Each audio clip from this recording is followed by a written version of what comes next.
Mark here, and I've been using Samsung's new S21 Ultra for about a month and a half, and in that time I've been trying my hardest to find problems or issues with this phone, because not every phone is perfect. Most phones will have some sort of Achilles heel that stops me from recommending it to a certain group or even a large number of people. But that's not the case with this phone, and I'd almost go as far as to say that the S21 Ultra could be the end game for the typical Android phone. Let me explain. Over the past decade, we've seen hundreds, if not thousands, of Android phones come and go, but almost all of them follow the same kind of formula. Marquez calls it the glass sandwich. There's a screen on the front, some cameras and branding on the back, and that's about it. Most of these phones have a set of pros and cons that might make you choose one over the other. Some phones might have a better, sharper screen, but might have a mediocre set of cameras. Others could have a powerful CPU and excellent performance, but poor battery life.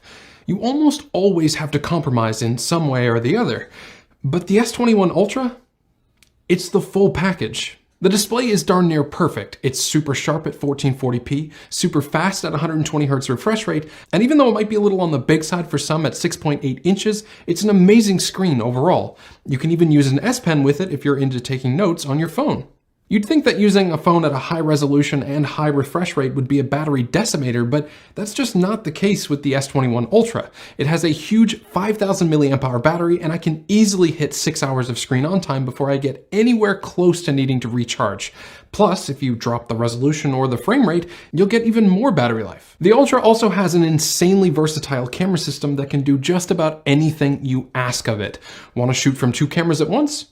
Sure. 100x zoom? No problem. 8K video? Why not? It's got a 108 megapixel main sensor, a periscoping 10x optical zoom lens, and it even uses a laser to help out the autofocus. Here's a few sample photos I've taken in the time that I've had this phone. For the most part, they're top notch, and other than a few autofocus hiccups here and there, the cameras are very reliable. The only real issue I could find with the cameras on this phone is the presence of a little bit of shutter lag when taking certain photos, and not even that annoys me enough to talk about for more than 10 seconds. The Ultra is a great looking phone too.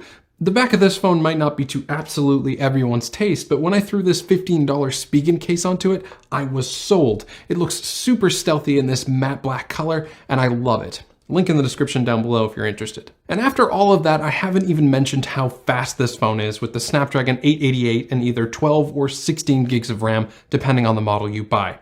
The S21 Ultra is just jam-packed with high-end specs in every area, whether it be the display, the cameras, the battery, or the SoC. When I said the S21 Ultra could be the end game for the typical Android phone, I chose my words very carefully. The term end game, as it pertains to a game of chess, is the final stages of the game where there are very few pieces left on the board to play. There are a small number of moves left to make before the game is over. I suspect that one of the reasons why Samsung is working so diligently on these new alternate form factors like the Z Flip and the Fold are because they know that they're approaching that zenith, that peak where their top-end phones are nearing the best they could possibly be in this current form factor.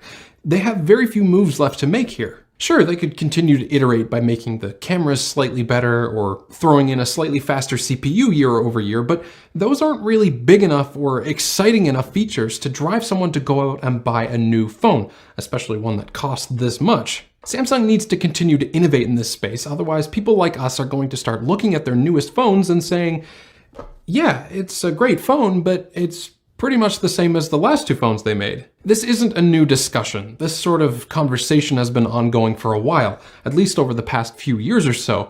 But the reason I'm bringing it up here again is because I don't think there has been a phone that has come this close to reaching that point as the S21 Ultra has. There are very, very few things I could think of to mention that would improve this phone as a whole. Maybe once the invisible front-facing camera tech matures and improves, they could get rid of the hole punch in the screen for a more, immersive experience, but I don't really think it's that big of a deal. It's not like the hole punch is distracting or anything. There are some things that Samsung has cut out of the Ultra from last year that they should definitely bring back, like the micro SD card slot and the charging brick that used to come in the box. In my personal opinion though, dropping the price down from its high $1,200 price tag to something a little bit more affordable could be the biggest thing that Samsung could improve on in the next iteration of this phone. The other thing they could do is offer multiple sizes of the Ultra that has all the same bells and whistles. Now, don't get me wrong, I love how big this display is, but a lot of the times I find myself wishing that it was a little bit smaller and easier to handle. They could do a version with a 6-inch display as well as a one with a 6.8-inch display, kind of like Apple does with the Pro and Pro Max. In any case, it's been almost 45 days since I swapped over to the S21 Ultra as my main phone, and at this point I feel confident in saying that it is my favorite Android phone that I've used to date. Actually, I'll go a step farther than that. It is the best Android phone in this form factor that money can currently buy. No other phone on the market right now ticks off this many boxes in all areas across the phone, and if you've got the cash to spend, it's definitely worth it.